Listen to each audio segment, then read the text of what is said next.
Yo, I'm here with DJ Domination. So let's jump right in, man. Talk to me briefly just about your roots in Miami and how you got out here. Well, in 1988, I moved to Miami in Coconut Grove. My father lived, he was actually living on a boat in Dinner Key Marina.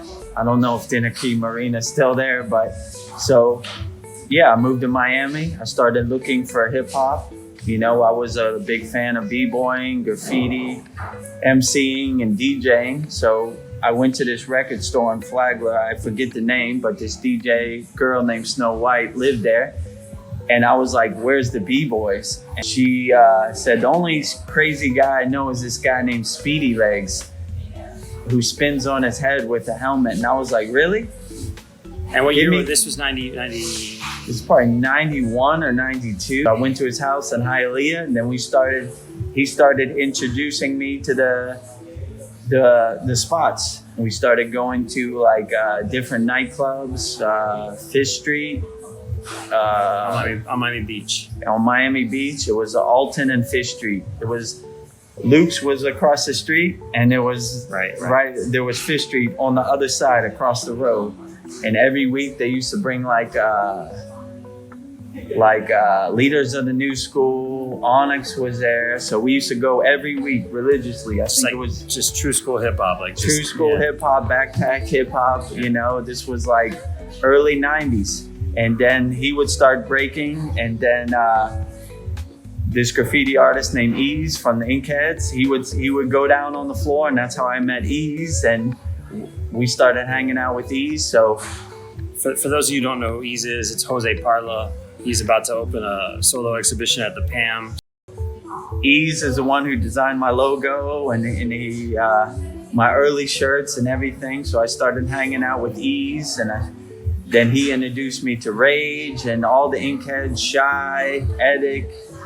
And then I started hanging out with Sir, and you know, like I started like making mixtapes for them while they would paint, and I would go when they were painting and I would take pictures. And then I just started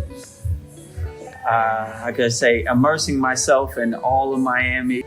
In the early 90s, the main guy was this guy called Exotic E, right? And he was kind of like a bass DJ who DJ'd with DJ Laz and these people.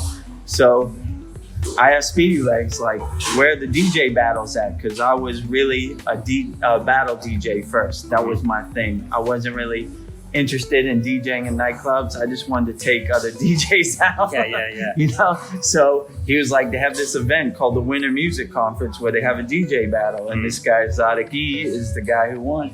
And I was like, really? When is it? And he was like, it's in March. I was like, let's go. So I went there, I brought all my battle records, and I took out Exotic E, and then I started going to all these different DJ battles.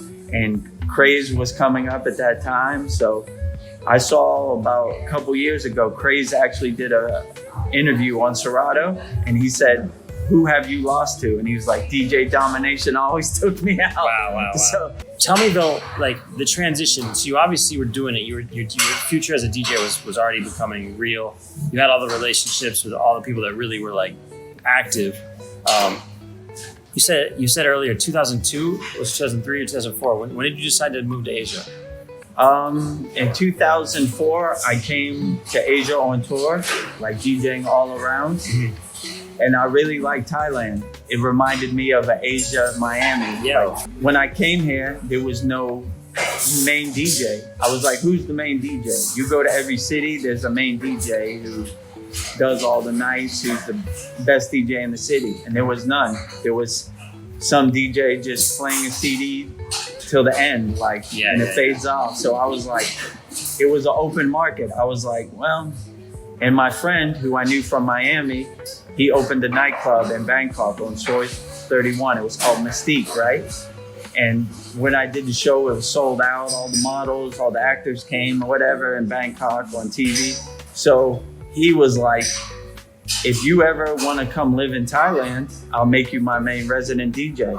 So I basically went back to Miami, looked around. I said, there's millions of DJs fighting for one night on Washington Avenue in South Beach. or I could come to Thailand and try to plant my flag. So I was like, I'll give it a shot. I had a 30-day visa. I was like, if it don't work out in 30 days, I'll just go back to Miami.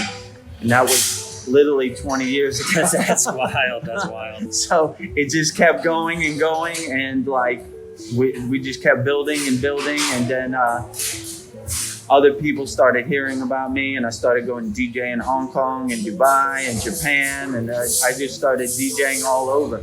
So I really started taking over, and I started making like remixes and scratching. I started coming out with mixed CDs, which was totally unheard of people. So, you know, my roots are in Miami. I love Miami. That's where I got basically my DJ start. And if it wasn't for Miami, there would be no DJ Domination. So I give all the respect to Miami. And I love all my graffiti writers. I love all my B-boys. I love all my MCs and all my DJs. In Thailand, do you see hip hop as like something that's growing, or do you think it's something that's sort of like on a plateau? Well, there's two different hip hops. There's Thai hip hop and there's English hip hop. So it just depends on which one. But there's a little. I meet people all the time who come and they're like, "Yo, I'm a rapper from wherever I'm at," or Thai has their own hip hop where they speak in Thai. That's dope. I'm trying to find out more about that. I have no idea. Yeah, so they have a bunch of groups. Trying to think, they have this group called Titanium, which is spelled Titanium. Looking them up for sure. And they have this other group, I think it's Young Om, you know, like they have different songs. They have this famous song called Coochie Belt. And, you know, so they have their own scene. And they're rapping in Thai. Yeah, they're rapping in Thai. Dope.